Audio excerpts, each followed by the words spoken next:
Abraham A. Piñato. I know he was here.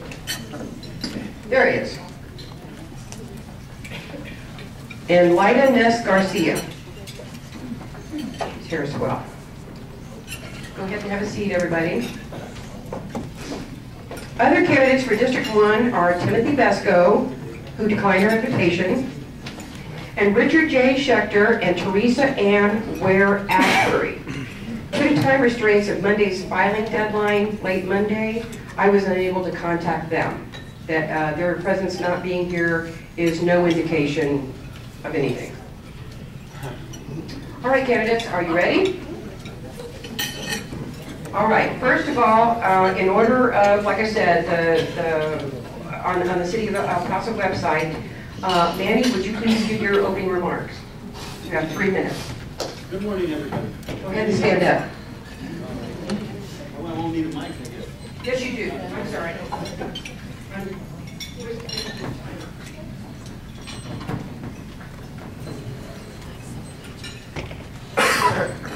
Good morning, everyone.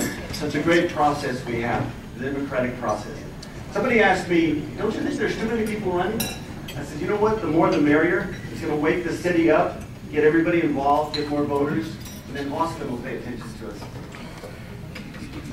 I'm 60 years old, I'm in good health, I've had 20 years experience in business, I'm from El Paso all my life, I grew up in the Lower Valley, I got an MA in philosophy of education from UTEP. I'm very well informed with the national challenge that we have coming our way, economic-wise. I'm very well informed with how the state is going to cut our funding. And I'm very well informed in how we need to, here in El Paso, start focusing and tightening our budget and being careful with our taxes. There's no secret that I'm a fiscal conservative. And one of the main reasons I'm a fiscal conservative is because I believe that the more the government grows and taxes us, the more we lose our freedom. And I'm very much in keeping my freedom, thank you very much.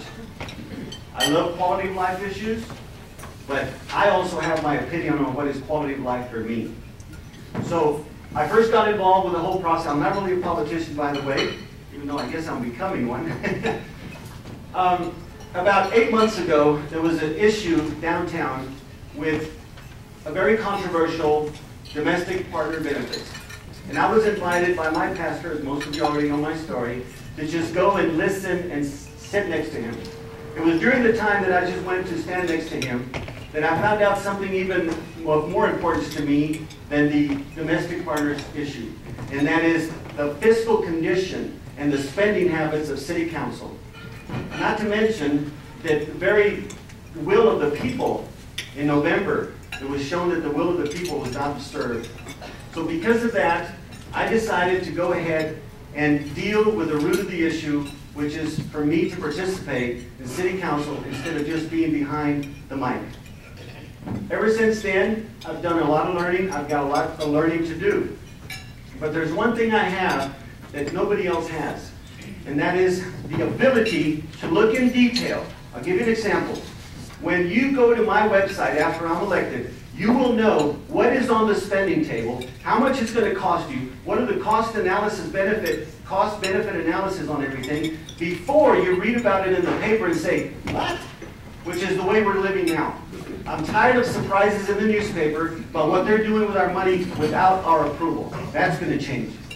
And I'm going to represent you, and I'm going to inform you, and I'm going to answer your phone calls, and I'm going to answer your emails, and I'm going to make sure that this city not only survives the economic tsunami that's coming, but it will be an example to the rest of the city. Thank you very much.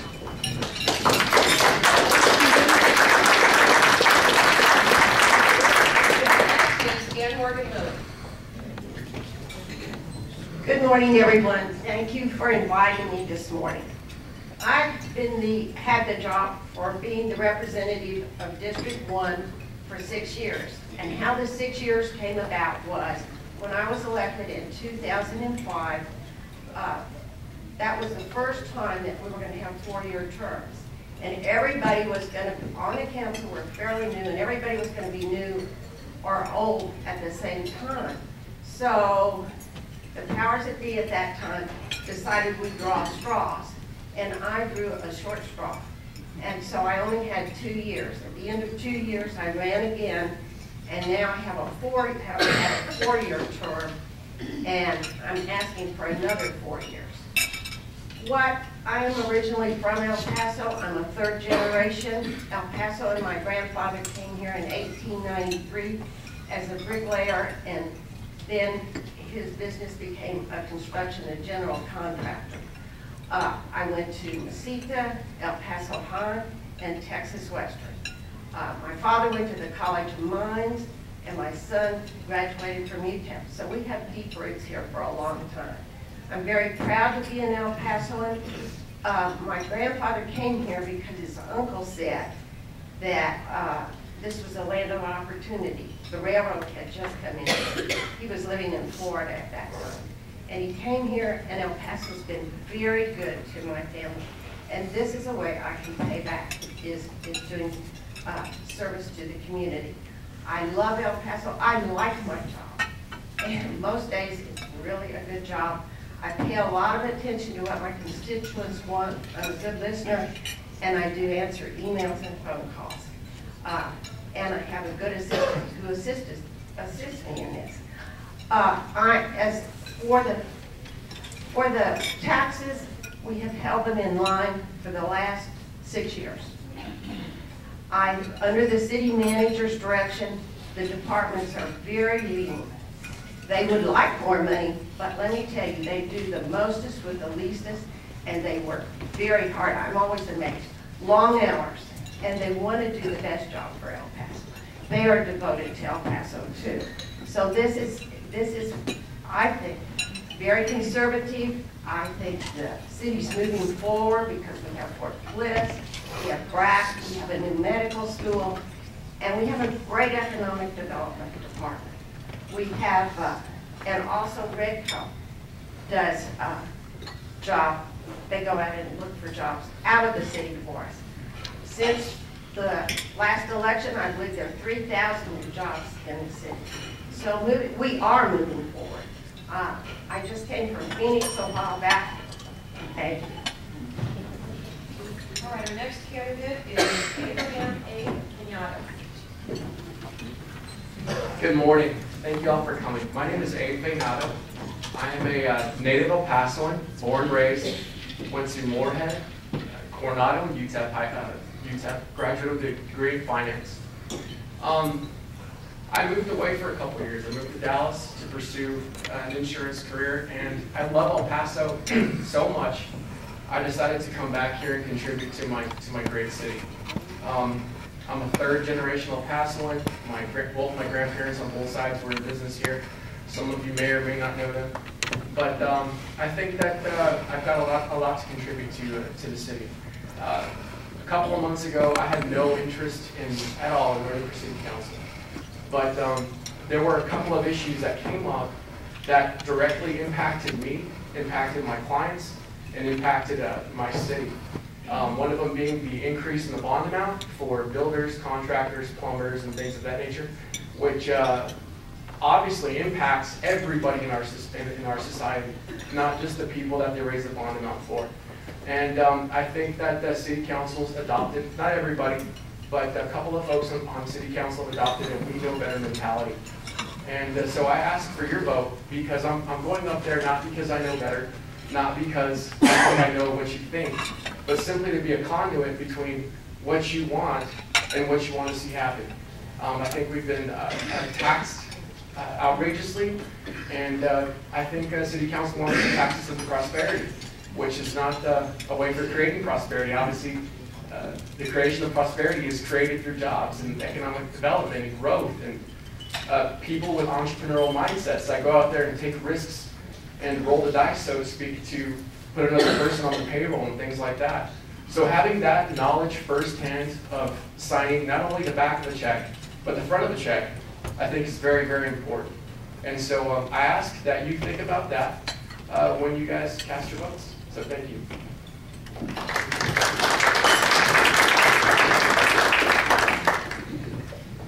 Okay, I'm sorry, I've got to read just here.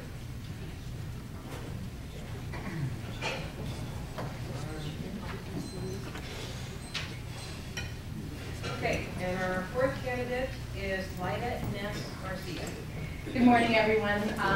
Thank you for being here. Thank you for inviting me to participate in this forum. Let me tell you a little bit about myself first. I moved to El Paso in 1997 after I graduated from UT Law School. And I fell in love with El Paso.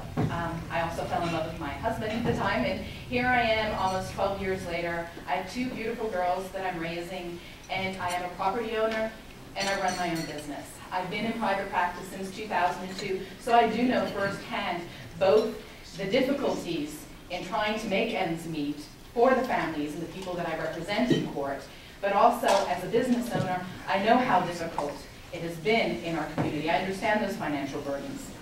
I am running because I don't think I can sit on the sidelines anymore. I believe that government needs to be small, it needs to be non-intrusive, and that I mean in both the social and the fiscal manner. I do believe that we do need to bring in people to El Paso. We need to bring in more business, and the way to do that is to make it a place both where there's fiscal attractions, but in addition, a place where people want to raise a family. That's why I chose to stay here, because I believe that El Paso is a good place for families. I know that at this current time, there's not been a whole lot of transparency in city government.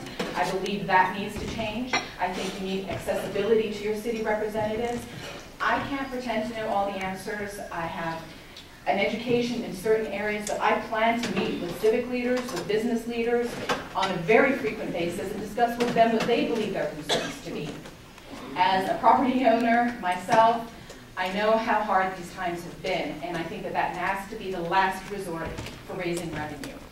Especially when we're all making cuts in our personal life, city government needs to make cuts as well. In terms of my philosophy, I believe that El Paso is a very tolerant city, it's a very diverse city, and I believe that's one of the reasons why people come here and why they stay. And I'm committed to ensuring that we continue to be that type of city, not only because it's the right moral thing to do, but because it attracts businesses. It attracts Fortune 500 companies when they know this is a city that their employees are going to be happy raising their families in as well. I do believe that the government doesn't tell us what to do, we need to tell the government what to do, and that's why I feel that I have the vitality and the energy to do what needs to be done and have my pulse on the city and what the city needs. And I thank you for your time, and I'll be happy to talk to anyone personally after this. Thank you.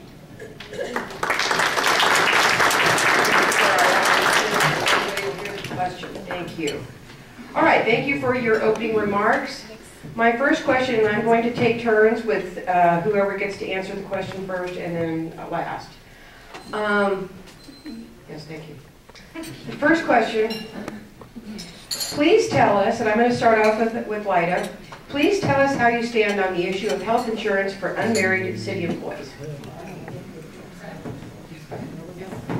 I believe in terms of city issues, first of all, let me preface this by saying that the issue of domestic partnerships is a state issue. It's an issue that has to be left up to the state in terms of determining who and who cannot participate in those issues. I believe that when you look at the fiscal issue, that's ultimately what it has to be. I don't believe anyone in El Paso should be discriminated against based on their marital status, and I do stand by that as a social justice issue. At the same time, it has cost the taxpayers over $150,000 at the current time to defend a lawsuit based on an ordinance that doesn't have the legal and constitutional basis that it needed to. A federal judge has said that the lawsuit is unconstitutional. This isn't coming from me. This is coming from a legal mind who, with far greater experience than myself. So that is exactly where I stand. It has to be a fiscal issue, and it has to be an issue on social justice.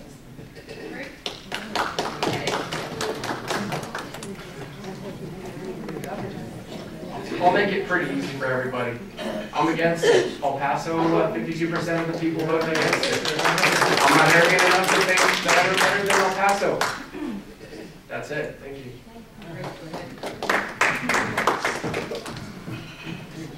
Well, I believe in the traditional family, one man and one woman. But I also think that we are not all wired alike. And so for that reason, I'm going to tell you that it's not my job to judge. Thank you. El Paso has voted, and it's 55 to 45. Thank you.